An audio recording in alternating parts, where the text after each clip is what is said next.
وہ کسی صورت اپنے بھائی کی جان خطرے میں ڈالنے کو تیار نہیں تھی، اس لیے اسے یہ کیس چھوڑنے کی تلقین کر دی۔ صدف کو اس جگہ قید کر دیا گیا، باہر کی دنیا سے اس کا کوئی رابطہ نہیں رہا تھا۔ جیسے جیسے وقت گزرتا رہا، شہباز مزید طاقتور ہو گیا۔ وہ طاقت کے نشے میں کھو چکا تھا۔ دنوں بعد وہ اسٹیٹ کے اس حصے میں قدم رکھتا جہاں ہاد اور صدف موجود تھے۔ توقیر نے اس کی بات نہیں مانی تھی، اس وجہ سے شہباز نے صدف کے ساتھ مزید سختی اختیار کر لی تھی۔ وہ جب بھی اس کے پاس آتا اسے پیٹتا۔ یہ سب اب معمول میں شامل ہو گیا تھا۔ اسے صدف پہ شک تھا کہ وہ اپنے بھائی کی مدد کرتی ہے، اس لیے اس نے اپنا ایک بہترین باڈی گارڈ اس پہ نظر رکھنے کے لیے مامور کر دیا۔ وہ اور ہاد جس کمرے میں بھی ہوتے وہ ان کے ساتھ ہوتا۔ صدف اس کی موجودگی سے خوفزدہ رہنے لگی۔ ہاد اس وقت صرف 4 سال کا تھا۔ اپنی ماں کی پریشانی دے کر وہ آتا جاتا اس باڈی گارڈ کو کک لگانا نہیں بھولتا تھا، جس سے اس شخص کے چہرے کی سختی کم ہو جاتی۔ آہستہ آہستہ اسے اس شخص کی عادت ہونے لگی۔ وہ خاموشی سے کسی بھی دیوار کے ساتھ کھڑا ان دونوں کو دیکھتا رہتا۔ وہیں دوسری جانب وہ جگہ ایک قلعے کی شکل اختیار کر چکا تھا۔ شہباز کی دوستی ایک ایسے شخص سے ہو چکی تھی جو کہ اسے جرم کی دنیا کے ہر راز سے واقف کر رہا تھا۔ اس نے ایک بہت بڑا ڈانسنگ ہال بنوایا جس پہ دل بہلانے کے لیے وحشیاں بلائی جاتی۔ وہ خود بھی ان سے دل بہلانے لگا تھا۔ شہباز کے دوست فواد نے اسے یہ سمجھایا کہ صدف ہاد کو کمزور کر رہی ہے، جس وجہ سے وہ ہاد کو اکثر اپنے آفس بلانے لگا، جس وجہ سے صدف کو بھی اس کے ساتھ جانا پڑتا۔ اصل میں فواد کی نظر شروع سے ہی صدف پر تھی۔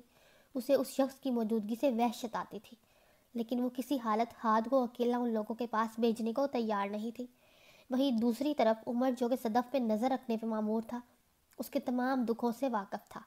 آئے دن شہباز اسے نئی طریقے سے تکلیف پہنچاتا تھا۔ عمر جو کہ ایک اسپیشل ایجنٹ تھا، شہباز پہ نظر رکھنے کے لیے اس کا باڈی گارڈ بنا تھا، لیکن اس کا دوست فواد ایک چال باز انسان تھا۔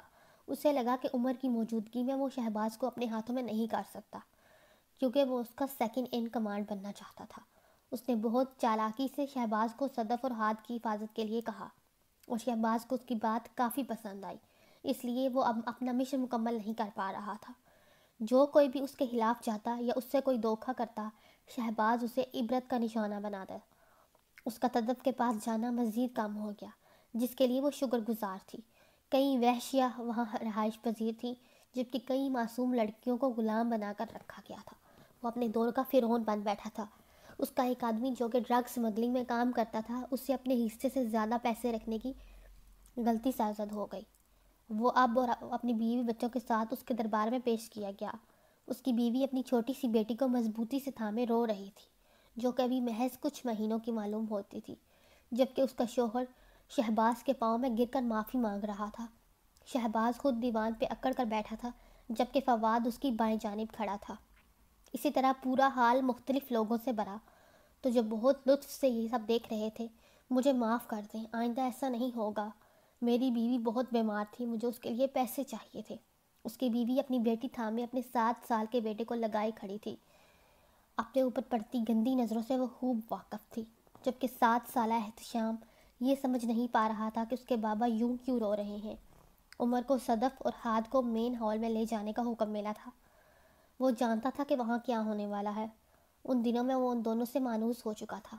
صدف گو کہ اس وقت ہاد کو پیانو سکھانے میں مصروف تھی، عمر کے ساتھ چلنے کی بات پہ خوفزدہ دکھائی دینے لگی تھی۔ فضا میں پھیلی تبدیلی ہاد نے فوراً محسوس کی تھی، اور وہ پلٹ کر اپنی ماں کو دیکھنے لگا۔ 7 سال کا ہاد ہر چیز بہت اچھے سے سمجھتا تھا۔ چاہے صدف اسے بہلانے کی کتنی بھی کوشش کرتی، لیکن اسے ورگلا نہ پاتی تھی۔ اس کی آنکھوں میں ایک ٹھنڈک تھی، جیسے برف، تاریک برف، جو کہ صدف کا دل دہلا دیتی تھی۔ وہ ہاد کے ساتھ عمر کے پیچھے چلنے لگی اور سن روم سے نکل گئی۔ شہباز کو لگتا تھا یہ وقت صحیح ہے ہاد کو اس سب سے آشنا کرانے کے لیے۔ صدف جب ان دونوں کے ساتھ ہال کے دروازے کے قریب پہنچی تو اندر سے آتی چیخوں کی آواز پہ ایک دم رک گئی، جبکہ ہاد ان سب آوازوں کو نظر انداز کرتا عمر کے ساتھ آگے بڑھتا رہا۔ ان کو دیکھ کر باہر کھڑے پہرے دار جو کہ ہاتھوں میں گنز تھامے دروازہ کھولنے لگے۔ دروازہ کھلتے ہی کسی عورت کی چیخنے کی آواز ایسے اس کی سماعت سے ٹکرائی جس سے وہ لڑکھڑا گئی۔ جب کسی جانور اور انسان کی دردناک چیخ میں فرق نہ ہو سکے تو وہ تکلیف کی انتہا ہوتی ہے۔ عمر دروازے پہ رکا، اس کا انتظار کر رہا تھا۔ وہ پلٹ جانا چاہتی تھی، اپنے بیٹے کو لے کر بھاگ جانا چاہتی تھی، لیکن کوئی بعید نہیں تھی کہ اگر وہ ایسا کرتی تو اگلی چیزیں اس کی ہوتی۔ آنکھوں کو رگڑتی وہ ان کی طرف بڑھنے لگی۔ اندر کا منظر دیکھ کر وہ جیسے ساکت ہو گئی۔ ہاتھ اس کا ہاتھ تھام کر ہال کے بیچ میں کھینچ لے گیا، جہاں ایک اور بچہ پنک فراک پہنے چھوٹی سی بچی تھامے کھڑا تھا۔ وہ شدت سے رو رہا تھا، کبھی اپنے باپ کو دیکھتا اور کبھی ماں کو۔ جس منظر سے صدف کا دل پھٹا وہ اس کی ماں کا تھا۔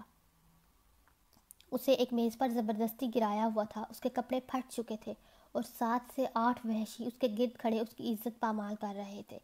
اس کا دل اور آنکھیں خون کو آنسو رونے لگے۔ وہ عورت حلق کے بل چیخ رہی تھی، جبکہ 2 لوگ اس کے شوہر کو پکڑے زبردستی وہ منظر دیکھنے پہ مجبور کر رہے تھے۔ صدف نے اس بچے کو اپنی طرف کھینچا اور اس کا چہرہ اپنی طرف پلٹ کے ساتھ لگا لیا۔ وہ ہچکیاں بھر بھر کے رو رہا تھا۔ اس نے ایک نظر اس شیطان کی طرف ڈالی جسے وہ کبھی جانتی تھی، جس سے وہ کبھی عشق کرتی تھی۔ کچھ وقت بعد اس عورت کی چیخیں بند ہو گئیں، وہ اپنی آخری سانس سے بھر چکی تھی۔ صدف سمجھ نہیں پائی کہ وہ افسوس کرے یا شکر۔ اس سب کے دوران ہاتھ بنا کسی تاثر کے سیدھا کھڑا اپنے باپ کو اور اس شخص کو دیکھتا رہا۔ اتنی سی عمر میں بھی وہ جانتا تھا کہ وہ کیا کہہ رہا ہے۔ شہباز اپنی جگہ سے اٹھ کر اس شخص کی طرف آیا اور پھر اس کا رخ احتشام کی طرف کر دیا، جسے صدف اپنے سانس لگائی کھڑی تھی۔ تیرا بیٹا اب سے وہ میرا غلام ہے اور میرے لیے کام کرے گا۔ اس کی بات سے وہ دوبارہ چیخنے لگا اور بار بار سر ہلانے لگا۔ شہباز نے صدف کو اشارے سے اس بچے کو ساتھ لے جانے کا کہا۔ وہ جانتی تھی کہ وہ اس بچی کو ساتھ نہیں لے جا سکتی، حالانکہ وہ اسے بھی ساتھ لے جانا چاہتی تھی۔ اس نے اس بچے کو خود سے الگ کیا اور بچی کو تھامنے لگی۔ نہیں نہیں، میں گڑیا کو نہیں دوں گا۔ روتے ہوئے وہ اپنی بہن کو مضبوطی سے تھامے تھا۔ صدف کی آنکھوں میں مزید آنسو آنے لگے، کیونکہ وہ بچی زندہ نہیں تھی، اس کا رنگ نیلا پڑ چکا تھا۔ ظالموں نے بس اس کا گلا گونڈ کر اسے بھی ختم کر دیا تھا۔ وہ اپنی بہن کی لاش تھامے کھڑا تھا۔ لاؤ بیٹا، ہم گڑیا کو بعد میں لے جائیں گے۔ نہیں نہیں، وہ زور زور سے انکار میں سر ہلانے لگا۔ اس کے آنسوؤں کا باندھ ٹوٹ چکا تھا۔ اسے ڈر تھا کہ کہیں اس کی دیری پہ شہباز اس بچے کو بھی نہ مار دے، اس لیے وہ اس بچی کو زبردستی الگ کرنے لگی۔ جیسے ہی صدف نے بچی پکڑی وہ داڑیں مارنے لگا۔ تم کیسے مرد ہو جو اتنا روتے ہو؟ ہاتھ احتشام کو شکل بنا کر کہنے لگا۔ اس کی بات پہ وہ ایک دم رکا اور پھر سسکیاں بڑھنے لگا۔ صدف نے وہ بچی زمین پہ رکھی اور احتشام کا ہاتھ مضبوطی سے تھام لیا، جبکہ وہ اپنے سامنے کھڑے بچے کو دیکھ رہا تھا، جس کی آنکھ میں ایک بھی آنسو نہیں تھا، بلکہ وہ بیزار دکھائی دیتا تھا۔ شیر نے بغیر کسی دیری کے ہال کا دروازہ کھلوایا اور انہیں وہاں سے لے گیا۔ وہ بھی ایک بیٹے کا باپ تھا اور اس کے لیے بھی یہ لمحات کرب سے بھرے تھے، جبکہ فواد نے اس کے چہرے پہ امڑنے والے تاثر دیکھ لیے تھے۔ احتشام کئی دنوں تک صدمے میں رہا۔ وہ خود صدمے کی حالت میں تھی، اسے ہاتھ سے ڈر لگنے لگا تھا، کہیں اس کی بے انتہا محنت کے باوجود وہ اپنے باپ کے نقش قدم پر نہ چل پڑے۔ احتشام جو محسوس کرتا تھا اس کا برملا اظہار بھی کرتا تھا، لیکن ہاتھ وہ ایک بند کتاب کی طرح تھا۔ وہ ان دونوں کو پیانو سکھانے لگی اور احتشام خوب بڑھ چڑھ کے حصہ لینے لگا، جبکہ ہاتھ کو اس میں کوئی دلچسپی نہیں تھی۔ کئی بار تو وہ اس کے کان بھی کھینچتی، کیونکہ وہ ہر معاملے میں ضد کرتا تھا۔ وہیں دوسری طرف فواد شہباز کو صدف اور عمر کے خلاف بھڑکانے لگا۔ اس کا کہنا تھا کہ ان دونوں کا چکر ہے اور وہ شہباز کی پیٹھ پیچھے اپنا عشق پروان چڑھا رہے ہیں۔ بھارت کے ساتھ کشیدگی کی وجہ سے عمر کے سینئر آفیسر فی الحال اسے واپس بلا رہے تھے۔ عمر اپنا یہ مشن مکمل کرنا چاہتا تھا، لیکن چونکہ اس کے لیے مزید وقت درکار تھا، اس لیے وہ اس مشن کو تاحال ادھورا چھوڑنے کے لیے راضی ہو گیا۔ وہیں اسے فواد اور شہباز کی معنی خیز نظروں سے کسی خطرہ کا احساس ہوا۔ اسے فوری طور پہ اپنے سینئر کے ساتھ بھارت روانہ ہونا تھا۔ اس کے پاس ان دونوں کے لیے وقت نہیں تھا، اس لیے اس نے بنا کسی کو آگاہ کیے رات ڈلے وہاں سے نکلنا بہتر سمجھا۔ اس کے یوں جانے سے شہباز کا شک یقین میں بدل گیا کہ عمر کے اس کی بیوی صدف کے ساتھ تعلقات تھے اور وہ اسے قتل کرنے کا ارادہ بانپ کر فرار ہو گیا۔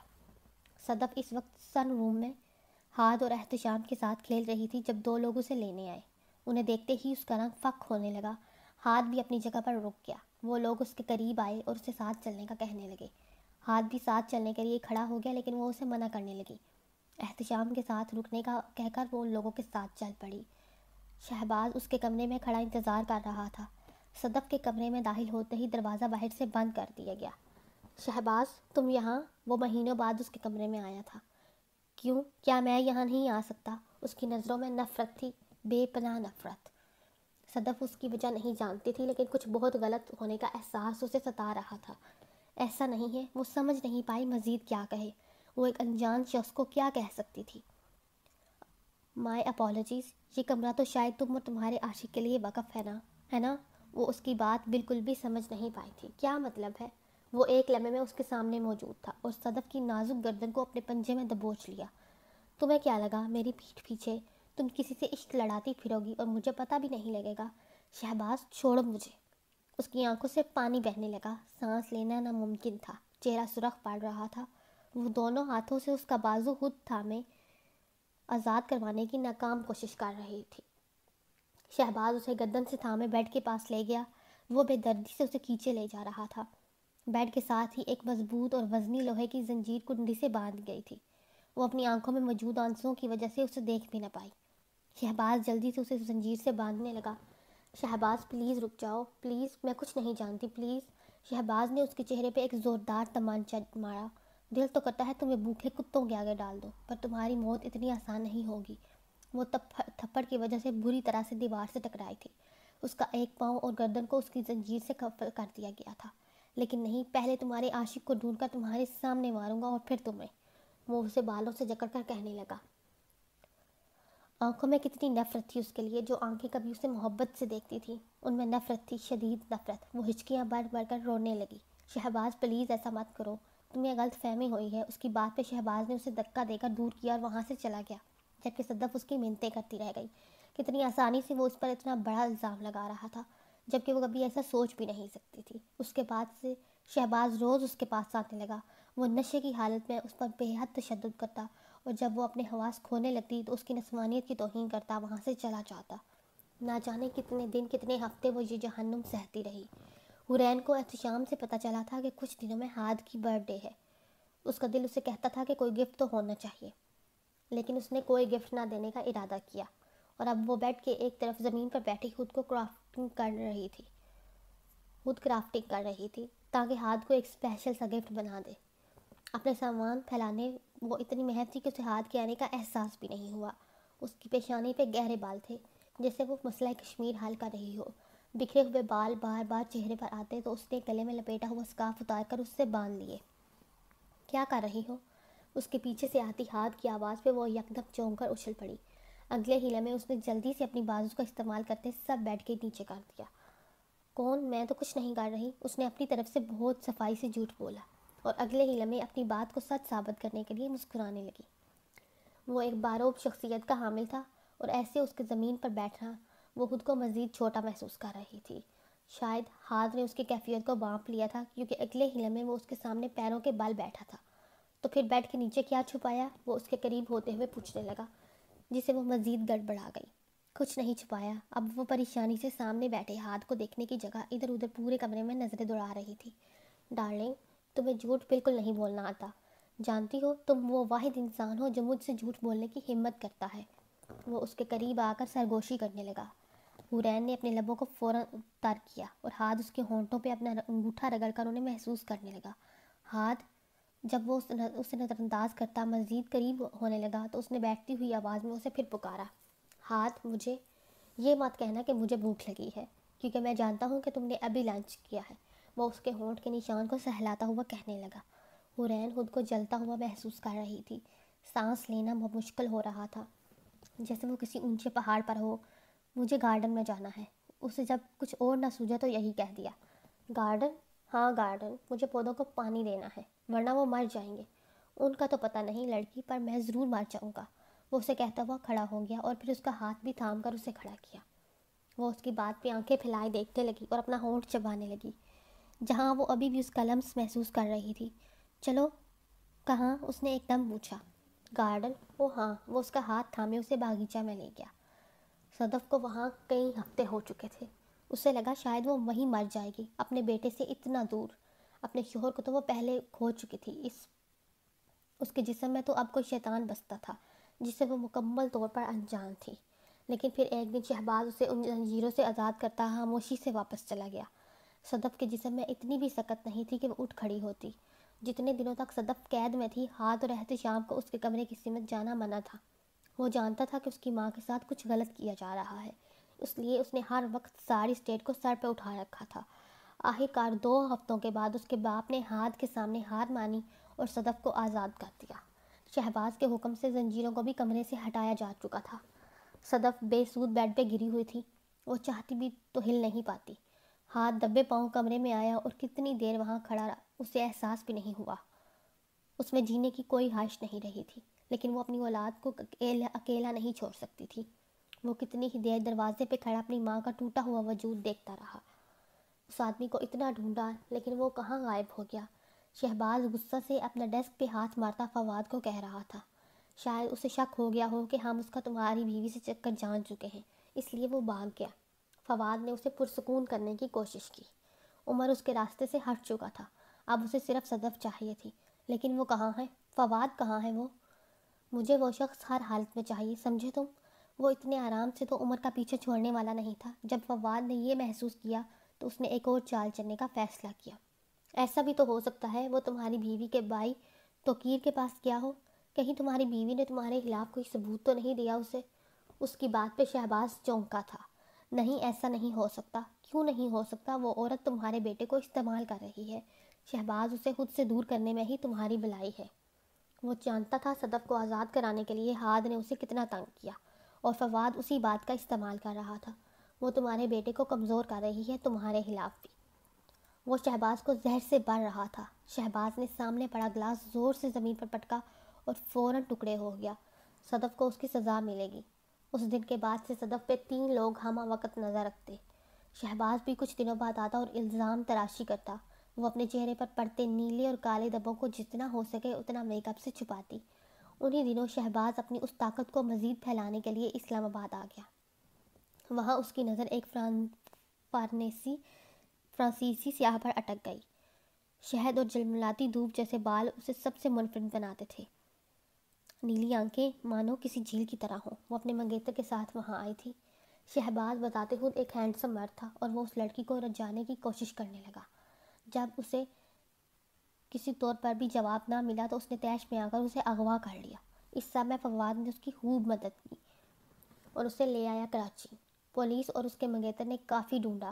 معاملہ انٹرنیشنل لیول پر اٹھایا گیا، پر نہ اس سے ملنا تھا اور نہ وہ ملی۔ وہ وحشیوں سے بور ہو چکا تھا۔ صدف میں بھی اب اسے کشش نہ ملتی تھی۔ اس میں کشش رہتی بھی کیسے؟ دکھوں تکلیفوں نے اسے جکڑ رکھا تھا۔ اپنے قلعے نما اسٹیٹ کے زیر زمین خفیہ طور پہ بنائے گئے تہہ خانے شہباز اسلحہ اور نشاور چیزوں کو سٹور کرنے کے لیے استعمال کرتا تھا۔ پرانے زمانے میں وہ جگہ قیدیوں کے لیے بنائی گئی تھی۔ اس کے راستے کسی گورکھ دھندے کی مانند تھے۔ اگر کوئی اس جگہ سے واقف نہ ہو تو وہیں کھو جاتا۔ وہ لڑکی جو اپنی قومی زبان کے علاوہ کوئی زبان نہیں جانتی تھی، اسے بھی وہیں قید کیا گیا۔ مہینے گزر گئے، اس نے سورج کی روشنی نہ دیکھی۔ اس کا سفید جسم ایسا ہو چکا تھا جیسے اس میں خون ہی نہ ہو۔ وہاں وہ صرف پانی کے گرتے قطروں کی آواز سن پاتی۔ ٹپ ٹپ کرتے گرتے وہ قطرے اسے پاگل کر دیتے تھے۔ پھر وہ وہاں گھومنے والے حشرات کی آواز بھی پہچاننے لگی۔ جب بھی شہباز اسے اپنی ہوس کا نشانہ بنانے آتا تو وہ سہم کر ایک کونے میں چھپ جاتی۔ وہ اپنی بیوی کی ہی طرح اسے بھی شدید تشدد کا نشانہ بناتا اور پھر اپنی ہوس کا۔ گزرتے وقت کے ساتھ وہاں اس کے ساتھ ایک اور لڑکی قید کر لی گئی، اور پھر شہباز کے سر پہ وہ وحشت ایسی چھائی کہ وہاں کئی لڑکیاں قید میں رکھ لی گئیں جو محض اس کی وحشت کی تسکین کے لیے تھیں۔ انہیں مختلف قسم کی بیڑیوں سے باندھا گیا تھا۔ کسانڈرا اب کچھ اردو بول سکتی تھی اور وہ اسے اچھے سے سمجھ پاتی تھی۔ اس کے بعد لائی جانے والی لڑکی جس کا نام آمرا تھا، وہ اس سے باتیں کرتی تھی۔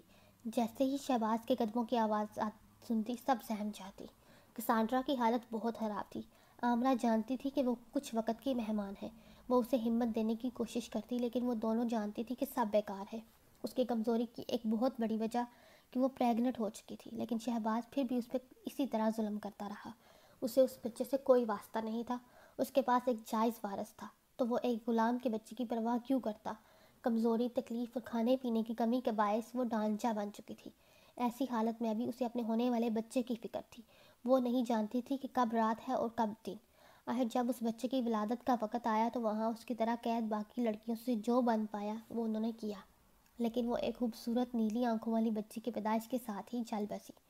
وہ تو اسے نظر بھر کر دیکھ بھی نہ پائی تھی، لیکن آخر اسے اس قید سے ہمیشہ کے لیے آزادی مل گئی۔ لیکن اس دشت ظلمات میں ایک قیدی نے رہائی پائی تو ایک اور ننھی سی قیدی نے جنم لیا۔ آمرا اسے گود میں اٹھائے نہ جانے کب تک روتی رہی۔ اپنی ماں کی طرح ہی نیلی آنکھوں کی جامل وہ بھی مسلسل روئی جا رہی تھی۔ شاید وہ اپنی ماں کو پکار رہی تھی۔ اس دن شہباز جب وہاں آیا تو اس نے اس روتی بچی کو ایسی کراہت سے دیکھا جیسے وہ کوئی گندی چیز ہو۔ جب اس کے مسلسل رونے اور کسانڈرا کی لاش سے اٹھتی بدبو نے اسے تنگ کیا تو وہ اپنے باڈی گارڈ کو انہیں وہاں سے لے جانے کا حکم دینے لگا، جو کہ اس قید خانے کے دروازے کے باہر ہی موجود تھا۔ وہ کسانڈرا کی لاش کو کندھے پہ ڈالتا اس بچی کو بے دردی سے پکڑتا وہاں سے چلا گیا۔ 9 سال کا ہاد اب اکثر اپنے باپ کے ساتھ آفس جاتا تھا۔ وہ اپنے باپ کے آدمیوں کو کروڑوں روپے کا بھتہ اور تاوان اسے جمع کرواتے دیکھتا۔ شہباز اپنی دنیا کے دروازے ایک ایک کر کے اس پہ کھول رہا تھا تاکہ وہ مستقبل میں اس کا ساتھی بن سکے۔ پہلی سیکھ جو ہاد کو دی گئی وہ احتشام کے ماں باپ کو قتل کر کے کسی کو معاف نہ کرنے کی تھی۔ اب وہ اسے باقاعدہ تربیت دے رہا تھا۔ اگر کوئی اور ہوتا تو فواد یقیناً عمر کی طرح اس سے بھی راستے سے ہٹانے کی کوشش کرتا۔ وہ اسے ڈھونڈ تو نہیں پائے، لیکن فواد اپنی اجارہ داری قائم کرنے میں کامیاب رہا۔ لیکن ہاتھ جیسے 9 سال کے بچے سے کوئی خطرہ محسوس نہیں ہوتا تھا۔ وہ اپنی بیمار ذہنیت کو شہباز پر تھوپ چکا تھا اور اب وہ اس کی مٹھی میں تھا۔ وہ دونوں ایک ٹارچر ہاؤس بنا رہے تھے جس کی سربراہی فواد خود کرتا تھا۔ نامور سیاستدانوں سے لے کر بزنس مین اور کوئی معمولی شخص بھی وہیں قیدی تھا۔ کنٹریکٹ کے ذریعے وہ ان لوگوں کو اغوا کرتے اور پھر فواد ان کو شدید ٹارچر کا نشانہ بناتا۔ آخر میں انہیں مار کر جلا دیا جاتا۔ اسے لوگوں کی چیخوں سے سکون حاصل ہوتا تھا اور انہیں ٹارچر کر کے وہ راحت کی نیند سوتا تھا۔ ہاد کافی دیر تک اپنے باپ کے پاس آفس پہ بیٹھا رہا۔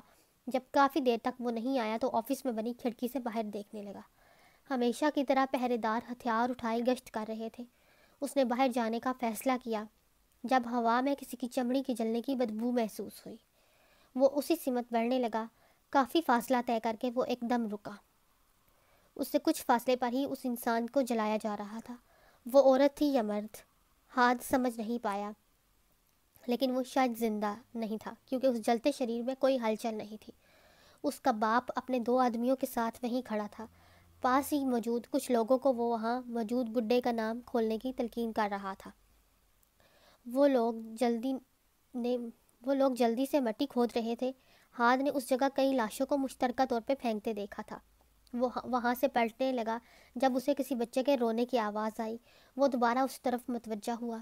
مٹی کھودتے ہوئے لوگوں سے کچھ دیر ایک کمزور سا بچہ رو رہا تھا۔ کچھ مٹی اڑ کر اس پہ گر رہی تھی۔ شہباز اسے بھی کھڈے میں دفن کرنے کا ارادہ رکھتا تھا۔ ہاد کے قدم خود بخود اس ننھی جان کی طرف بڑھے۔ شہباز نے اپنے تیزی سے چلتے بیٹے کو دیکھا۔ وہ اسے روکتا اس سے پہلے ہی گندی سے کپڑے میں لپٹی وہ بچی ہاد کی گود میں تھی۔ اس نے پہلی بار کسی اتنے چھوٹے بچے کو دیکھا تھا۔ وہ اس کے چہرے کو بغور دیکھ رہا تھا۔ ہاد، یہ مجھے دے دو، شہباز نے وہیں کھڑے اسے کہا۔ وہ ایسا کہہ رہے جیسا وہ کوئی بچہ نہیں بلکہ کوئی کم تر چیز ہو۔ ہاد اپنے باپ کی بات کے برخلاف وہیں کھڑا رہا۔ کون ہے یہ سر، اور آپ اس کے ساتھ کیا کریں گے؟ وہ جانتا تھا کہ اس بچی کے ساتھ کیا ہونے والا ہے، لیکن یہاں انجان بننا چاہتا تھا۔ تمہیں اس سے کوئی واسطہ نہیں ہاد، شہباز گرج کر بولا اور اس کی گود سے بچی کو اچک لیا۔ کیا یہ کسی دشمن کی بیٹی ہے، احتشام کی بہن کی طرح؟ نہیں، شہباز نے بس اتنا ہی کہنا بہتر جانا۔ وہ اس چھوٹے سے بچی کی چبھتی نظروں کا مقابلہ نہیں کر پا رہا تھا۔ تو پھر اسے مجھے دے دے۔ اس کی بات پر شہباز سمیت باقی لوگ اسے دیکھنے لگے۔ شہباز کی بات کو کاٹنے کی جرت کبھی کسی نے نہیں کی تھی۔ آپ نے کہا تھا میں اپنی برتھ ڈے کے لیے جو چاہوں مانگ سکتا ہوں، اور مجھے یہ چاہیے۔ ہاد نے فوراً ہی اپنی بات جوڑی تھی۔ شہباز نے کچھ دن پہلے ہی سب کے سامنے یہ اعلان کیا تھا۔ وہ جانتا تھا کہ ہاد جیسا ذہین بچہ کوئی بات نہیں بولتا، اور اب وہ اپنے آدمیوں اور خاص طور پہ اپنے وارث کو انکار کر کے جھوٹ ہونا نہیں چاہتا تھا۔ تم اس کا کیا کرو گے؟ اس نے ناگواری سے پوچھا۔ وہ دونوں ایسے بات کر رہے تھے جیسے وہ انسان نہیں کوئی چیز ہو۔ مجھے بڑے ہونے کے بعد ایک نوکرانی کی ضرورت پڑے گی، وہ تحمل سے کندھے اچکا کر کہنے لگا۔ باقیوں کے ساتھ ساتھ شہباز بھی اس کی بات پہ حیران ہوا۔ تم جب چاہو نوکر رکھ سکتے ہو، پھر اسے اپنے گلے کیوں باندھنا چاہتے ہو؟ اس کی بات پہ وہ ایسے مسکرایا جیسے وہ جانتا ہو کوئی اور نہیں جانتا۔ مجھے وفادار غلام چاہیے ہوں گے جیسے آپ کے ہیں، لیکن وفاداری تلاش کرنا مشکل ہے۔ احتشام کی طرح یہ بھی میری شکر گزار ہوگی اور وفادار بھی۔ اس نے اپنا سر بلند کر کے کہا۔ آخر وہ اس کا ہی بیٹا تھا، اپنے باپ کی نس نس سے واقف تھا۔ شہباز نے اس بچی کو ہاد کو سونپ دیا۔ اس کی آنکھوں میں ایک شیطانی چمک تھی۔ آخر وہ ہاد کو اپنے جیسا بنانے میں کامیاب ہو رہا تھا۔ ہاتھ اسے تھامے اپنی ماں کے پاس لے گیا جو اس وقت احتشام کو پڑھا رہی تھی۔ احتشام اس کے ہاتھ میں پکڑی بچی دیکھ کر بھاگتا ہوا اس کے پاس آیا جو کہ ابھی تک رو رہی تھی۔ گڑیا، میری گڑیا۔ احتشام نے اسے ہاتھ کی گود سے لینا چاہا تو اس نے اسے ایک طرف کر لیا۔ یہ تمہاری نہیں، میری ہے۔ اتنے عرصے میں احتشام اپنی بہن کو بھول نہیں پایا تھا، لیکن ہاں وہ سب کے چہرے ضرور بھول چکا تھا، لیکن ہم اسے شیئر کر سکتے ہیں۔ اس چہرے پہ آئی اداسی دیکھ کر ہاتھ نے اسے احتشام کی گود میں ڈال دیا۔ صدف بہت پریشان بیٹھی سب دیکھ رہی تھی۔ ایک دم اپنے حواس میں آئی، اس نے قریب جا کر بچی کو اپنی گود میں لے لیا جو کہ بھوک کی شدت سے بلک بلک کر رو رہی تھی۔ وہ اس ننھے وجود کو گود میں ہلانے لگی اور اس حصے میں بنائی گئی کچن کی طرف بڑھنے لگی۔ دروازے کے باہر کھڑے 2 باڈی گارڈ فوراً اس کے پیچھے چل پڑے۔ اس سے نہیں پتا تھا کہ وہ کون تھی، کہاں سے آئی تھی، لیکن یہ صاف ظاہر تھا کہ وہ ایک نومولود بچی تھی۔ نہ جانے اب اس جلاد نے کس کو اجاڑا تھا۔ وہ ان باڈی گارڈز میں سے ایک کو سامان کی لسٹ لکھوانے لگی جو کہ کسی فوری طور پہ اس بچی کے لیے چاہیے تھا، اور خود چھوٹے سے چمچ سے اسے دودھ پلانے لگی۔ حورین بار بار ہاتھ کو کن آنکھوں سے دیکھتی رہی اور گھوٹتی رہی تھی۔ باغیچہ میں موجود آٹومیٹک سسٹم کی وجہ سے فوارے کی صورت میں پودوں کو پانی ملتا رہتا تھا، لیکن وہ پائپ پکڑے ایک ہی جگہ کھڑی تھی۔ ڈارلنگ، یہ چاولوں کا کھیت نہیں ہے۔ ہاں، اس کی بات پہ وہ کیاریوں کی طرف متوجہ ہوئی جو پانی سے بھر چکی تھی، تو وہ فوراً پائپ بند کر کے اسے اس کی جگہ پہ ٹانگنے لگی اور پھر اپنے ہاتھ دھونے لگی۔ جیسے ہی وہ ہاتھ دھو کر پلٹی، ہاتھ اس کے بے حد قریب کھڑا تھا۔ تم نے بتایا نہیں۔ وہ اس کے بالوں کی لٹ کو پکڑا کر انہیں ملسنے لگا۔ کیا؟ وہ اس کے چوڑے سینے کو دیکھتے ہوئے کہنے لگی، جس میں وہ مکمل طور پر چھپ سکتی تھی۔ وہ ایک قدم اور اس کے قریب آیا تھا۔ تمہیں چیلی کیسی لگی؟ وہ اس کے سکارف سے بندھے ہوئے بالوں کو آزاد کرنے لگا اور حورین اپنی دھڑکن بڑھتی ہوئی محسوس کرنے لگی۔ وہ اپنا سر مزید جھکا کر مسکرانے لگی۔ کبھی وہ اپنے خوف سے ایسا کرتی تھی اور اب شرما کر۔ اسے پرسوں رات یاد آئی جب ہاتھ نے 2 گھنٹے لگا کر اس کے لیے چیلی بنائی تھی۔ وہ ایک دم ویسی تو نہیں تھی جیسے اس کی ماما بناتی تھی، لیکن پھر بھی کافی اچھی تھی۔ لیکن وہ یہ بات ہاتھ کو بتانے والی نہیں تھی، کیونکہ اسے وہ اس کے ہاتھ سے دوبارہ کھانی تھی۔ بہت فضول۔